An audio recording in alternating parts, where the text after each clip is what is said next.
नमस्कार। आज के इस वीडियो में हम लाल बाग के राजा के बारे में जानेंगे। जी हाँ, महाराष्ट्र के मुंबई शहर में स्थित परेल नामक जगह पर ये गणपति बप्पा की स्थापना की जाती है।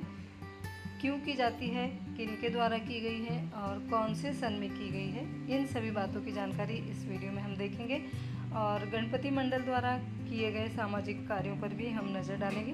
तो इस वीडियो को ज़्यादा से ज़्यादा शेयर कीजिए और अंत तक ज़रूर देखिए। मैं हूँ सुषमा। चलिए वीडियो को शुरू करते हैं। लाल बाग के राजा का इतिहास करीब 80 से 85 सालों का इतिहास रहा है। संपूर्ण भारतवर्ष में मन्नतों के गणपति के नाम से प्रसिद्ध लाल बाग के राजा का इतिहास बहुत ही रोचक और विश्वसनीय रहा है। लाल बाग राजा सार्वजनिक गणेश उत्सव मंडल की स्थापना 12 सितंबर 1934 में की गई थी।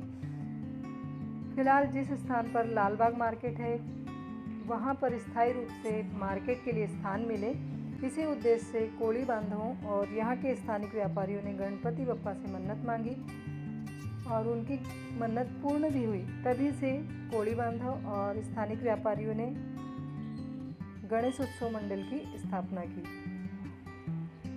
आज़ादी के पूर्व गिरणी कामगार, दुकानदार, छोटे बड़े व्यापारी और मछुआरे, ये सभी वर्ग के लोग मुंबई से सटे लाल बाग परेल में बड़ी संख्या में रहा करते थे। पेरूचाल के एक मैदान में लगने वाला बाजार व्यापारियों और कोली बंधुओं का प्रमुख व्यापारिक स्थल बन रहा था, परंतु 1932 में बाजार बंद होने से पूरी तरह से इनका धनोत्पादन का साधन खत्म हो चुका था। ऐसे विकट समय में व्यापारियों और कोली बंधुओं ने परेल में स्थायी रूप से मार्केट की स्थापना हो, इसी उद्देश्य से गणपति बप्पा से मन्नत मांगी। इनमें से कुछ नगर सेवक भी शामिल थे, जैसे कि कुंवर जी जेठाभाई शाह, श्यामराव मोघे, डॉक्टर वी कोरगावकर, रामचंद्र तावड़े, नखवा कोकम मामा, भाऊसाहब शिंदे, डॉक्टर यूए राव, ये सभी नगर सेवकों का भी बहुत बड़ा योगदान रहा। साथ ही जमींदार रजब अली तैयब अली जी का भी बहुत बड़ा योगदान रहा इसमें। इन्होंने अपनी भूमि गणपति बप्पा की स्थापना के लिए दान में दे दी और तभी से गणपति बप्पा की स्थापना यहाँ पर होने लगी। गणेश उत्सव के साथ ही 1934 में उन दिनों स्वतंत्रता आंदोलन भी जोर पकड़ रहा था। स्वतंत्रता प्राप्ति के लिए इस प्रकार के सामाजिक कार्य ने शस्त्र का कार्य किया। इसी दौरान लोकमान्य तिलक ने समाज को स्वतंत्रता प्राप्ति के लिए सार्वजनिक गणेश मंडल की स्थापना करते हुए लोगों को एकजुट होकर कार्य करने के लिए प्रेरित किया और मंडल के कार्यकर्ताओं को धार्मिक कार्य के साथ साथ सामाजिक कार्यों में भी जन जागृति फैलाने का तिलक जी के द्वारा कार्य किया गया। लोकमान्य तिलक जी का बहुत ही बड़ा योगदान रहा है गणेश उत्सव में और स्वतंत्रता प्राप्ति में। इसके साथ ही तिलक जी से पहले भी पुणे के सवाई माधव राव जी जो थे, उन्होंने शनिवार वाड़ा में सर्वप्रथम गणेश उत्सव की स्थापना की, गणेश उत्सव मनाने की परंपरा शुरू की।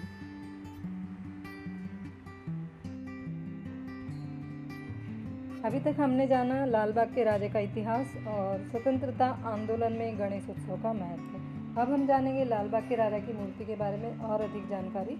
तो सबसे पहले राजा की मूर्ति का निर्माण रत्नाकर कामले द्वारा किया गया था। करीब 80 सालों से कामले परिवार इस मूर्ति के निर्माता हैं और आने वाली पीढ़ी भी, जो अभी तीसरी पीढ़ी उनकी चल रही है, वो भी इसी कार्य में जुटी हुई है। 18 से 20 फुट ऊंची ये राजा की मूर्ति का पेटेंट भी कामले परिवार को ही मिला हुआ है। ये बहुत ही कामले परिवार के लिए सौभाग्य की बात है कि इस महान मूर्ति के वे निर्माता हैं। जैसा कि हम सभी को पता ही है, लाल बाग के राजा मन्नतों के देवता माने जाते हैं और यहाँ सभी की मन्नतें पूर्ण होती ही हैं। साथ ही मंडल के द्वारा कई सारे सामाजिक कार्य आयोजित किए जाते हैं, जैसे शिक्षा के कार्यक्रम, मार्गदर्शक केंद्र और अभ्यास वर्ग चलाए जाते हैं। लाल बाग राजा प्रबोधिनी के अंतर्गत गरीब और होनहार विद्यार्थियों को उच्च शिक्षा मिले, इसकी व्यवस्था यहाँ की जाती है। साथ ही कंप्यूटर प्रशिक्षण और महाराष्ट्र शासन से मान्यता प्राप्त MSc की क्लासेस भी यहाँ उचित किफ़ायती दर पर बच्चों को दी जाती है। मुंबई जैसे महानगर में छोटे छोटे घरों में वास्तव्य करते हुए विद्यार्थियों को बहुत ही परेशानी उठानी पड़ती है, इसीलिए मंडल की तरफ से साने गुरुजी क्लासेस की भी व्यवस्था यहाँ की गई है।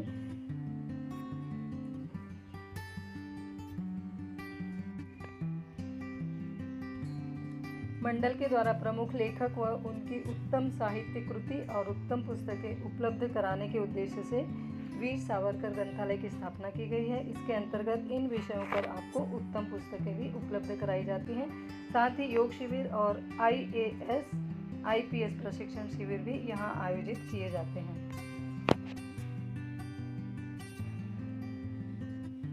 इतना ही नहीं, मंडल की तरफ से गरीब मरीजों को काफ़ी सारी मदद दी जाती है। किडनी रोगियों के लिए मुफ्त डायलिसिस नियमित रूप से किए जाते हैं। यहाँ 24 डायलिसिस मशीनें उपलब्ध हैं, जिनसे कि 30,000 डायलिसिस प्रति वर्ष किए जाते हैं।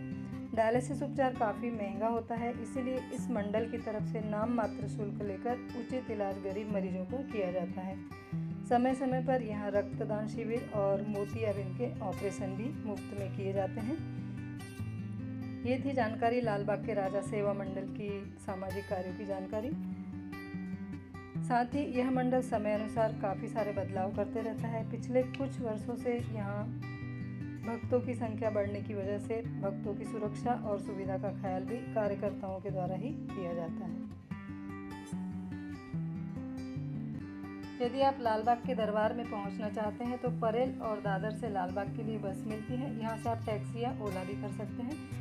यदि आप सेंट्रल रेलवे से जाना चाहते हैं तो चिंचपोकली या करी रोड उतरकर यहाँ से आप 10 से 15 मिनट की दूरी पर लाल बाग पहुँच सकते हैं। आई होप इस वीडियो की जानकारी आपको अच्छी लगी होगी। यदि अच्छी लगी है तो एक लाइक ज़रूर कीजिए और चैनल पर नए हैं तो चैनल सब्सक्राइब करके बेल आइकन ज़रूर प्रेस कर लीजिए। मिलते हैं एक अन्य वीडियो के साथ, तब तक के लिए गणपति बप्पा मोरया।